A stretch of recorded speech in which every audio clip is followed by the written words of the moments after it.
Everybody, long time no talk.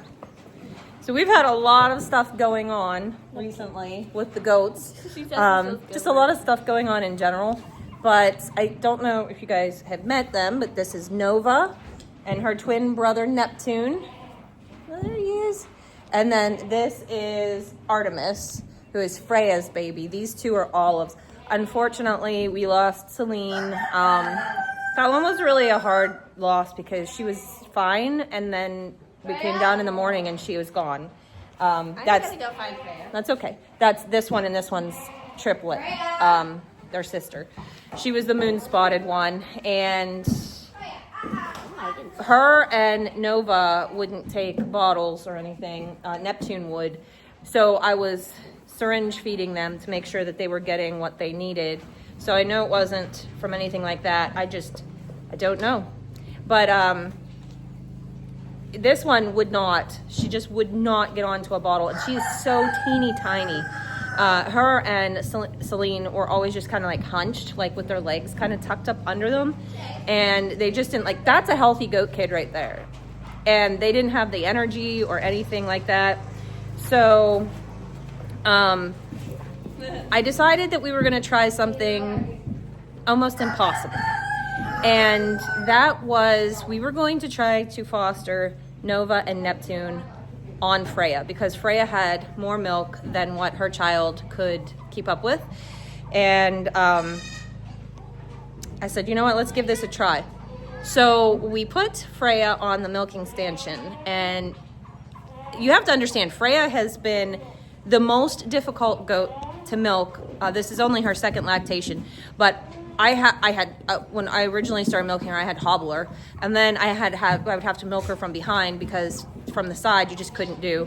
Her first kidding, she wouldn't even nurse her own child, so this was why this was almost impossible. Now this kidding, she's fine with Artemis. She nurses her just fine. She loves her. She let us milk her out to help with the excess. She wasn't happy about it. Like, you have to hold the back leg while you're milking.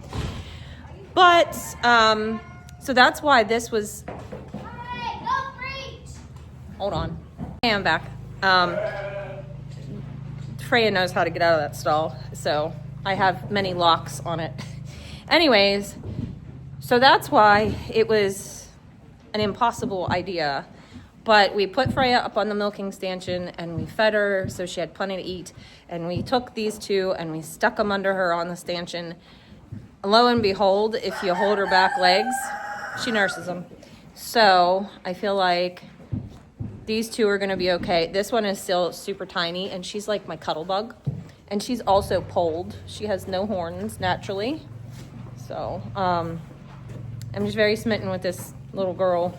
She's much brighter than she was, but she still doesn't have all the energy and athleticism that her brother and half sister have. So, you know, we're getting there. But yeah, so, and she's so cute too. Hold on, I'll show. She only has this little bit of blonde, almost like a crown on her head. And then underneath the white on her ears is gray, and that's the only color she has on her entire body. The rest of her is white.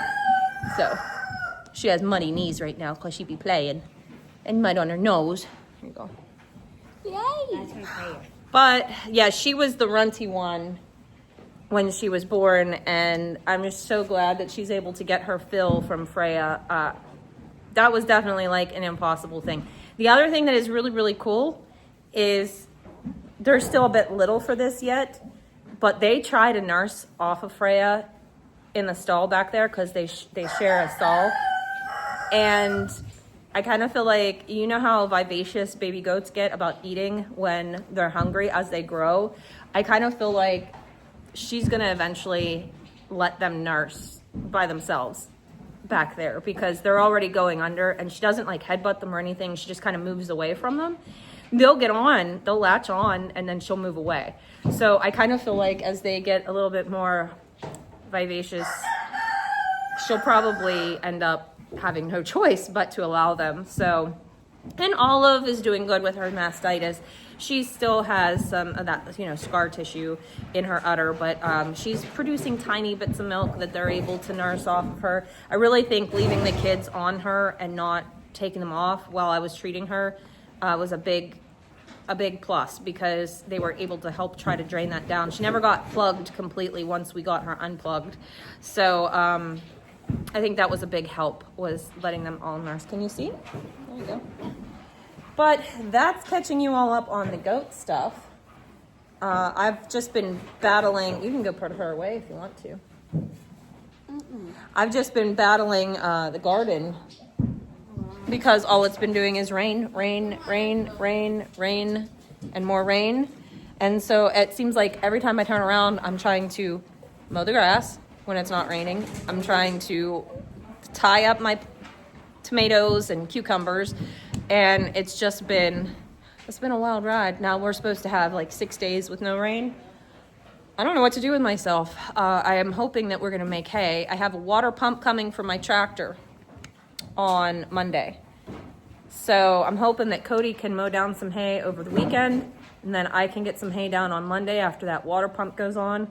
And then hopefully we'll get the hay in before Thursday when it's supposed to start raining again.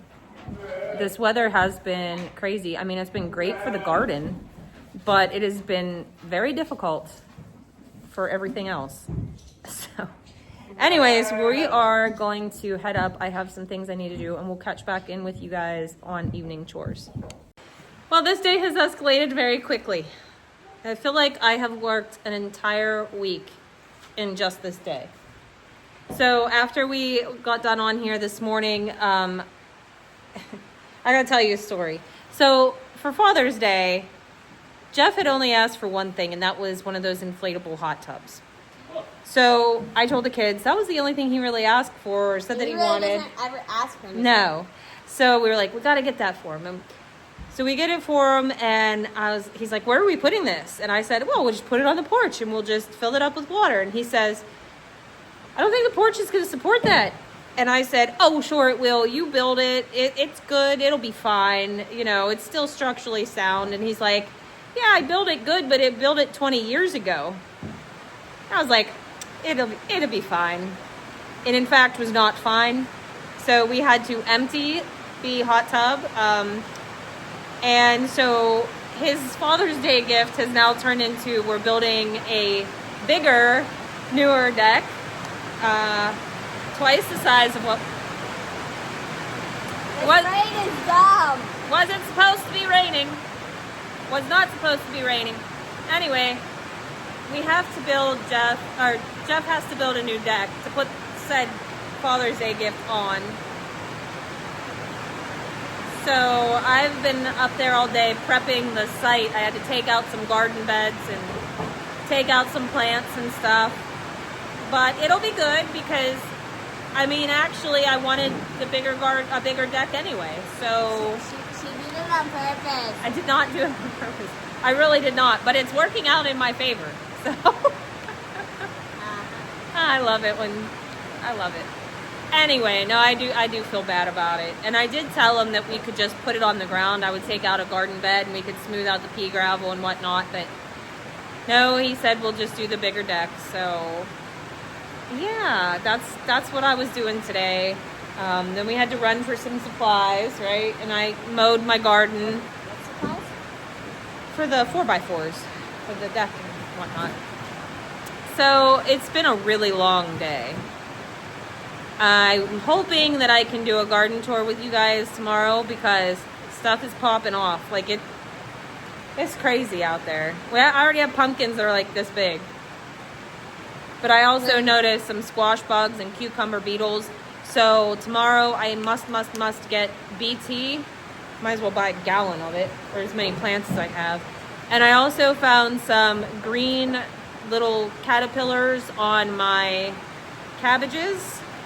So I need to get some diatomaceous earth. So you use BT for hard-bodied critters and DE, diatomaceous earth, for soft-bodied critters. So I'm going to have to take care of that. I've been working on trellising the tomatoes and cucumbers in the high tunnel because they're taking off. And Sunday. Yeah, Sunday we may go to another horse show. I don't know who we are. Yeah. And we just, I will say it's finished, but Cody brought home a free permanent above ground pole, you know, one of the steel ones. And it took us a while to get a liner in it. We had to order a new one, and it was an ordeal, but it looks amazing. And I put some mulch around it. I have more plans for that, but we're gonna call it done for right now because there's other things we need to do now, like said deck. But yeah, so that's pretty much what's been going on around here.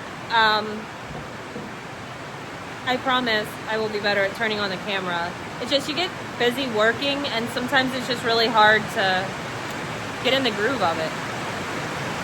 I don't think this is letting up, so I think we're gonna just sign off for tonight. This video might be short.